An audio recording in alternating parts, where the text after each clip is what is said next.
KOC running here with Jack Salisbury, former LaSalle great, former Georgetown great too.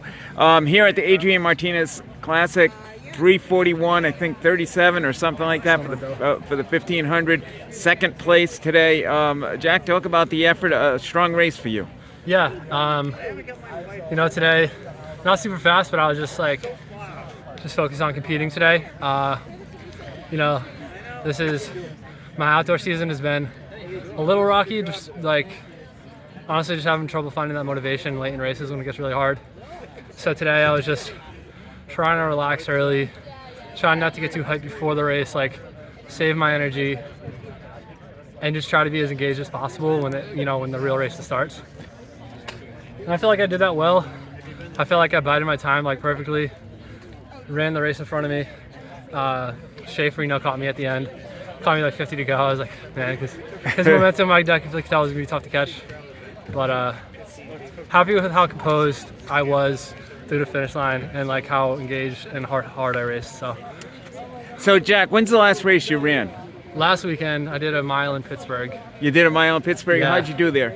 Not great. It was a really small field.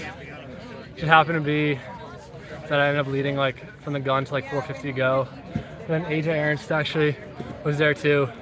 He made a move going to the last lap, and I just had no response at all. So now, today, I found myself behind him, and we went back and forth a lot in college. Much respect to him, but I was he got me last week, so in my head, when I was going, I was like, all right, stick on him, stick on him, stick on him, So,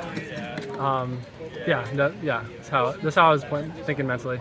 So Jack, I don't think I've talked to you since you started breaking 4 minutes for the mile. Yeah. Talk about that, what you've been doing the last couple of years, making the Olympic trials and all that, and breaking 4 minutes multiple times. Yeah, it's been exciting. I think I kind of always knew, I was pretty good in high school and really didn't improve much my first 4 years of college. I think COVID happened.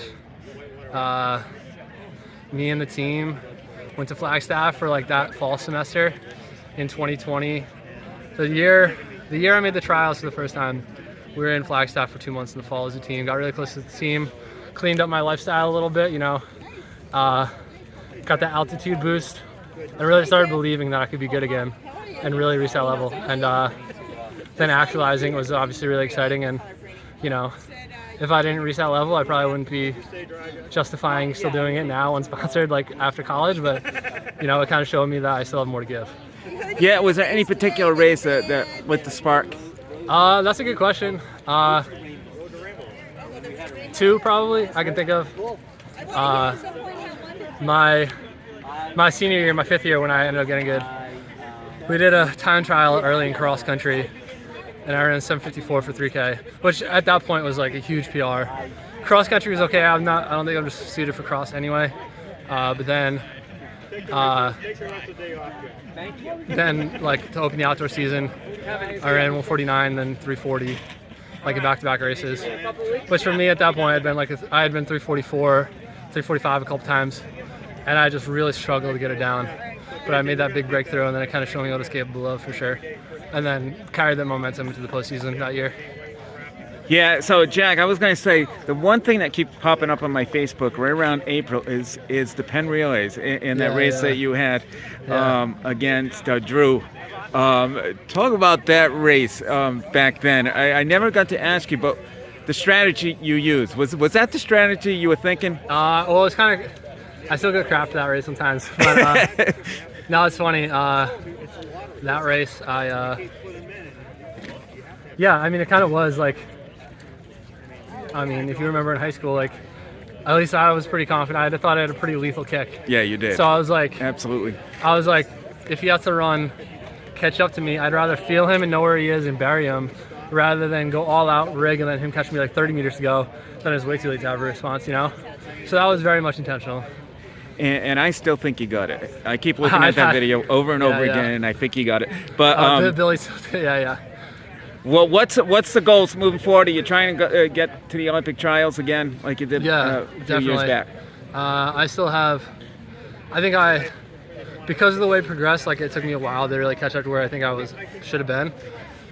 I think I still have a lot to give. Like I said, this season's been a little frustrating. There's definitely some things on my end. I just gotta tweak a little bit to put myself in a better position. You know, some small things. But I still believe in my ability for sure. You know, obviously contract's part of the goal, but that is more of I see myself as one of the top guys, talent-wise, and like where I think my ability is, one of the top guys in the U.S. Like to make that U.S. final. And you know, I might not be there today, but I'm still confident. Super confident to get there at some point. Well, Jack, congratulations. Great seeing you here today, and good luck in making those goals. But Yeah, great job. I appreciate it.